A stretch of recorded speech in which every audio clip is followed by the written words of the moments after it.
Hello students, welcome back to our official YouTube channel crack Bengal. আজকে তোমাদের আলোচ্য বিষয় হলো WBSSC PYQ যেটা আছে 1999 থেকে 2012, তার 2009 হিস্ট্রি পাস কোর্সের যে প্রশ্নপত্র পরীক্ষা এসেছিলো সেইগুলো নিয়ে আলোচনা করব। চলো প্রথম প্রশ্নটা দেখে নিই।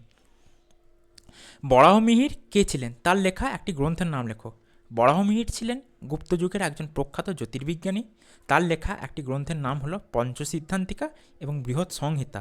এখানে একটা বলেছে, একের অধিক বইয়ের নামটা জেনে রাখলে আমাদের কী সুবিধা না, ওই বইটা যদি হঠাৎ করে নাম না দেয় বা অন্য বইয়ের নাম দেয়, তাহলে সেই বইটা আমরা মানে নামটা যদি মনে রাখতে পারি তাহলে অ্যাটেন্ড করতে পারো। এছাড়া আরও গাদা গাদা বই থাকে, অত বই দিচ্ছি না, অল্প অল্প যে ইম্পর্টেন্ট দুটো বই দিলাম, তো তোমরা অন্যান্য বইগুলোর নাম দেখে রেখো। নেক্সট, কুতুব মিনারের নির্মাণ কার্য কে শুরু করেন এবং কে এর কাজ শেষ করেন?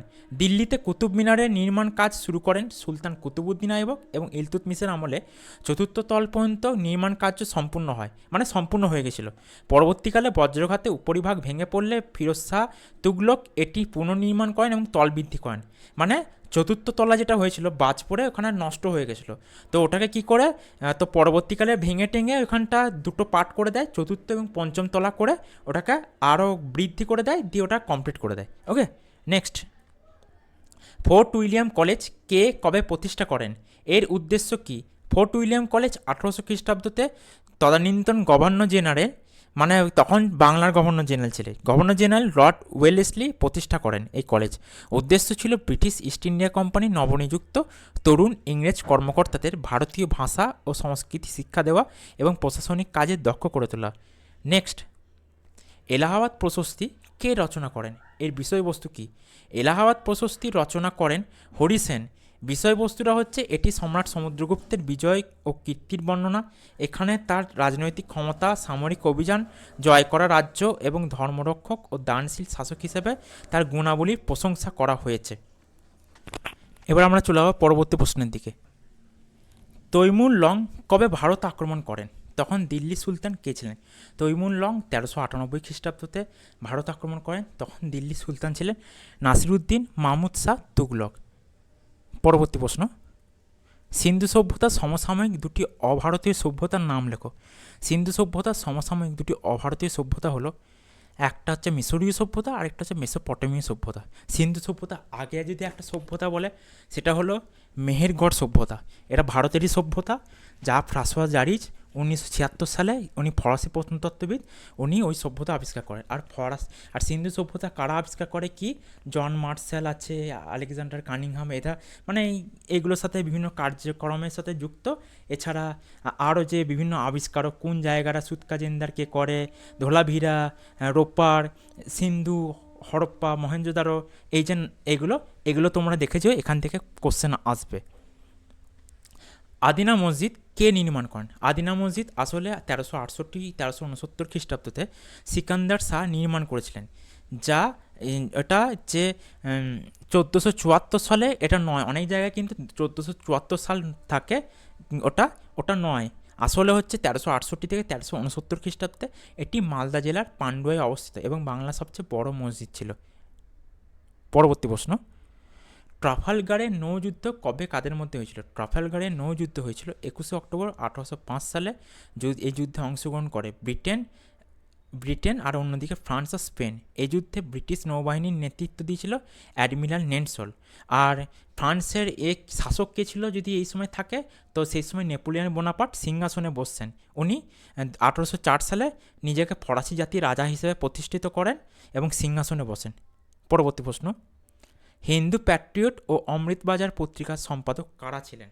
হিন্দু প্যাট্রিয়ট পত্রিকার সম্পাদক ছিলেন হরিশ্চন্দ্র মুখোপাধ্যায় এবং অমৃতবাজার পত্রিকার সম্পাদক ছিলেন শিশির কুমার ঘোষ ও মতিলাল ঘোষ।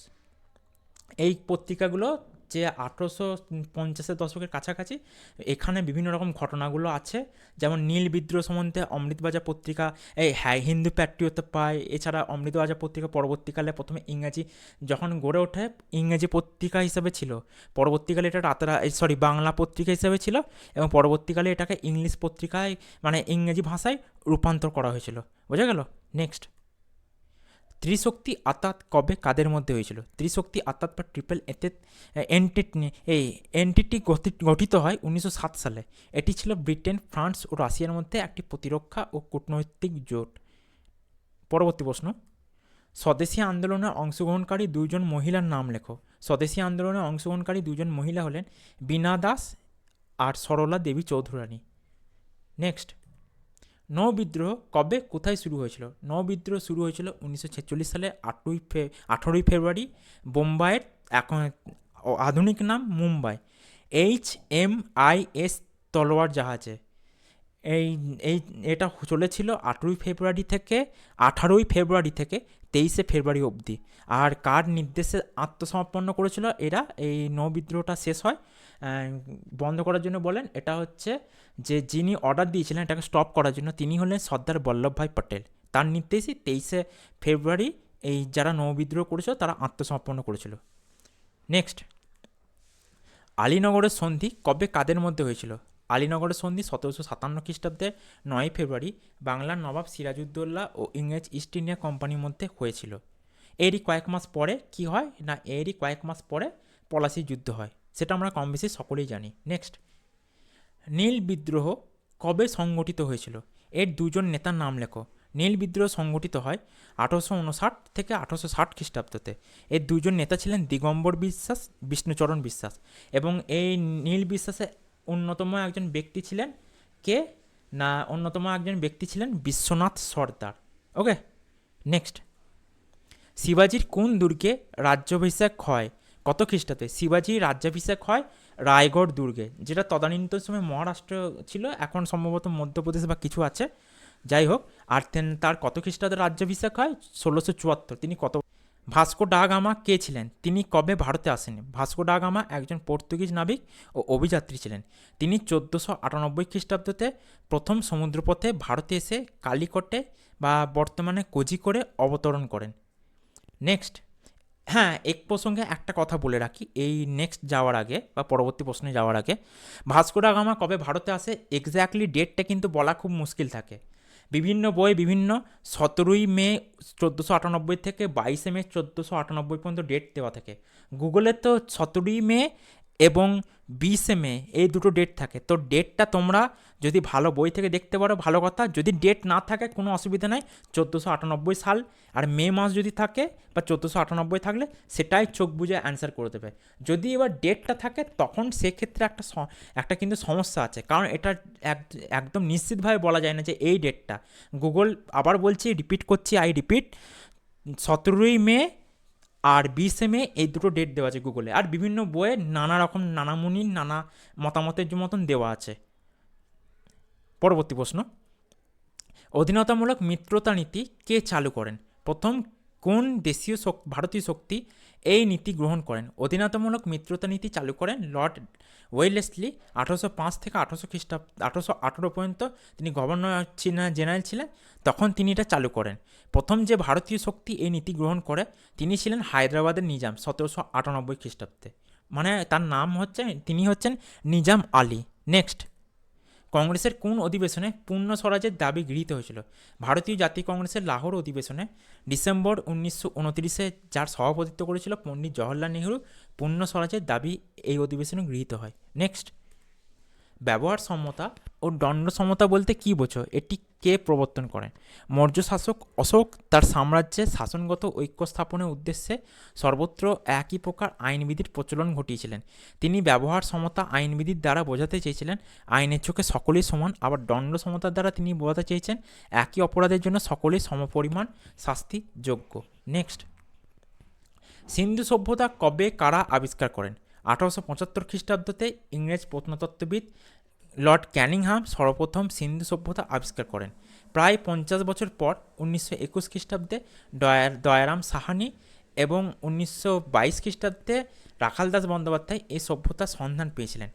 দয়ারাম সাহানি কোনটা পেয়েছিল? হরপ্পা। আর মহেঞ্জোদারো পেয়েছিল রাখালদাস বন্দ্যোপাধ্যায়। সালগুলো ঠিকই আছে। এই সভ্যতার সন্ধান পেয়েছিল। পরবর্তীকালে এই সভ্যতা আবিষ্কারের পেছনে যাদের ভূমিকা ছিল অপরিসীম, তারা হলো sir John Marshall, Mortimer Wheeler, Nanigopal Majumdar, Mackay, Kashinath Dikshit, S M Bhat প্রমুখ। আরও নাম আছে, অত নাম বলার দরকার নেই। এই কটা জেনে রেখো, এবং কোথায় প্রত্নক্ষেত্রগুলো কোথায় সেখানে ক্ষেত্রে তোমরা যদি মনে রাখতে পারো খুব অতি উত্তম, তাহলে পরীক্ষায় যত মানে এখান থেকে আরও ডেপথে কোশ্চেন দিলে তোমরা কিন্তু অ্যাটেন্ড করতে পারবে। আর যাদের এনটিপিসি পরীক্ষা চলছে, এনটিপিসি ইউজি লেভেল এই মুহূর্তে, তারা ওই পরীক্ষার জন্য আমাদের ক্লাসগুলো দেখতে পারো। ওখানেও দেখো হিস্ট্রি রিলেটেড বেশ কিছু কোশ্চেন, বিভিন্ন সাবজেক্ট আছে তো হিস্ট্রি রিলেটেড কিছু কোশ্চেন সেগুলো সম্বন্ধেও বলা হচ্ছে, আলাদা করে নয় কিন্তু একসাথে ওই সম্বন্ধে বা ইনফরমেশানও দেওয়া হচ্ছে। এখানে যেমন তোমাদের বলছি সেখানেও অন্যান্য কোশ্চেন সম্বন্ধেও বলা হচ্ছে। এবার চলে যাবো আমরা নেক্সট প্রশ্নের দিকে। গীত গোবিন্দ কে রচনা করেন, এর বিষয়বস্তু কী? গীত গোবিন্দ কাব্য রচনা করেন প্রখ্যাত কবি জয়দেব। এই কাব্যটির বিষয়বস্তু হলো রাধাকৃষ্ণের প্রেমলীলা, যেটি খুবই শ্রুতিমধুর, ভাবঘন এবং রস সমৃদ্ধ। জয়দেব এটি সংস্কৃত ভাষায় লিখেছিলেন। তিনি কার সভাকবি? লক্ষণ সেনের সভাকবি। আবার অন্যান্য থাকে যে বল্লাল সেনের সভাকবিও তাকে বলা হয়, এই নিয়ে একটু মতভেদ থাকে, তবে মেনলি আমরা লক্ষণ সেনের সভাপতি হিসাবেই তাকে অনেকে চিনি। নেক্সট, তারা অনেকেই চিনি তাকে। মালিক কাফুর কে ছিলেন? মালিক কাফুরের পূর্ব নাম ছিল মানিক সিং। মানিক সিংহ বা মালিক কাফুরকে আলাউদ্দিন কাম্বে বন্দর থেকে সংগ্রহ করা হয়, অথবা মালিক কাফুর ছিলেন গুজরাটি হিন্দু বংশজাত একজন ব্যক্তি, যিনি আলাউদ্দিন খলজির পরবর্তীকালে আলাউদ্দিন খলজি সর্বাপেক্ষা বিশ্বস্ত কর্মচারী হিসাবে নিযুক্ত হয়েছিলেন। তার সুদক্ষ কর্মকুশলতার জন্য আলাউদ্দিন তাকে 1307 খ্রিস্টাব্দে মালিক নায়েব নিযুক্ত করেছিলেন এই পদে। আর মালিক নায়েব উপাধিও তিনি পেয়েছিলেন 1316 খ্রিস্টাব্দে আলাউদ্দিনের মৃত্যুর পর। তার নাবালক পুত্রকে সামনে রেখে তিনি সিংহাসনের দাবিদার হতে সচেষ্ট হয়েছিলেন। এছাড়া হাজার দিনারি এই উপাধিটাও কিন্তু দেওয়া হয় তাকে, কারণ এই উপাধি তাকে নসরত খাঁ হাজার দিনার এই দিয়ে তাকে কিন্তু কিনেছিল, তাই তাকে বলা হতো হাজার দিনারি। নেক্সট, দ্বিতীয় পানিপথের যুদ্ধ কবে কাদের মধ্যে হয়েছিল? 1556 খ্রিস্টাব্দে 5ই নভেম্বর আফগান সর্দার মোহাম্মদ আদিল শাহের হিন্দু সেনাপতি হিমু, যার আরেক নাম হেমচন্দ্র বা বিক্রমাদিত্য নামে পরিচিত, তার সাথে আকবরের হয়েছিল দ্বিতীয় পানিপথের যুদ্ধ। এই যুদ্ধে আকবর জয়লাভ করেন এবং দিল্লি ও আগ্রা পুনরুদ্ধার করেন। এই আকবর যে জিতেছিল তার পক্ষের সেনাপতি কে ছিল? বৈরাম খাঁ। নেক্সট, তরাইনের প্রথম যুদ্ধ কবে কাদের মধ্যে হয়েছিল? 1191 খ্রিস্টাব্দে দিল্লির শাসক ছিল চৌহান। অ্যাকচুয়ালি দিল্লির শাসক না, এটা ছিল চৌহান বংশীয় রাজা তৃতীয় পৃথ্বরাজের সাথে সিহাবুদ্দিন, যিনি ভারতের ইতিহাসে মোহাম্মদ ঘুরি নামে পরিচিত। তিনি পরবর্তীকালে দিল্লির শাসক হন। তাদের উভয়ের মধ্যে ভাতিন্দা অর্থাৎ থানেশ্বরের নিকটবর্তী বা দিল্লি থেকে 80 কিলোমিটার উত্তরে সন্নিকটে যে যুদ্ধ হয়েছিল সেটা তরাইনের প্রথম যুদ্ধ নামে পরিচিত। এই যুদ্ধে পৃথ্বীরাজ চৌহান মোহাম্মদ বা মাহমুদ ঘড়িকে, আসল নাম সিহাবুদ্দিন, তাকে পরাজিত করেন। দ্বিতীয় যুদ্ধটা একইভাবে একই ব্যক্তিদের মধ্যে হয়েছিল, উল্টোটা হয়েছিল। মোহাম্মদ ঘড়ি এই কাকে না এই চৌহান বংশীয় রাজা তৃতীয় পৃথ্বীরাজ চৌহানকে পরাজিত করে। ওকে, নেক্সট, কংগ্রেসের কোন অধিবেশনে পূর্ণ স্বরাজের দাবি গৃহীত হয়েছিল? 1929 খ্রিস্টাব্দে 31শে ডিসেম্বর লাহোরে কংগ্রেসের অধিবেশনে পূর্ণ স্বরাজের দাবি গৃহীত হয়েছিল। নেক্সট, মুসলিম লীগ কে কবে প্রতিষ্ঠা করেন? 1906 খ্রিস্টাব্দে 30শে ডিসেম্বর ঢাকার নবাব সলিমুল্লাহর উদ্যোগে ঢাকায় প্রতিষ্ঠিত হয়েছিল সর্বভারতীয় মুসলিম লীগ। এই সর্বভারতীয় মুসলিম লীগের প্রধান উদ্দেশ্য ছিল ক, ব্রিটিশ সরকারের প্রতি মুসলিম সম্প্রদায়ের সমর্থন সুনিশ্চিত করা, খ, ব্রিটিশ সমাজের স্বার্থ সর্বতোভাবে রক্ষা করা, গ, জাতীয় কংগ্রেসের প্রভাব প্রতিপত্তি খর্ব করা, এবং ঘ, মুসলিম যুবগোষ্ঠীর জন্য আধুনিক শিক্ষা সুযোগের বৃদ্ধি করা প্রভৃতি। নেক্সট, শ্বেত সন্ত্রাস কবে কাদের দ্বারা সৃষ্টি হয়েছিল? জ্যাকোবিন দলের নেতৃত্বে, যার কর্ণধার ছিলেন ম্যাক্সিমিলিয়ান রোবসপিয়ার। তাহলে তোমরা অনেকেই যদি নামটা না জানতে তা পুরো নামটা জানতে পারলে, ম্যাক্সিমিলিয়ান রোবসপিয়ার। তিনি 1793 সালে জুন থেকে 1794 খ্রিস্টাব্দে জুলাই পর্যন্ত যে ভয়াবহ হত্যালীলা চলেছিল তা লাল সন্ত্রাস নামে খ্যাত। থার্মিডোরীয় প্রতিক্রিয়া অর্থাৎ রোবসপিয়ারের মৃত্যুর পরে ফ্রান্সের জ্যাকোবিন বিরোধী যে সন্ত্রাস 1795 মে এবং জুন মাস পর্যন্ত বিরাজমান ছিল তা শ্বেত সন্ত্রাস নামে পরিচিত। তো আগে লাল সন্ত্রাসটা বলে দিল, লাল সন্ত্রাসের কনসেপ্টটা জেনে নিলে কী হবে না, হোয়াইট সন্ত্রাস বা হোয়াইট টেরর কিংবা শ্বেত সন্ত্রাস যেটাকে বলা হয় সেটা তোমরা বুঝতে পারবে। সেই জন্য এই তথ্যটা একটু তুলে ধরা হলো।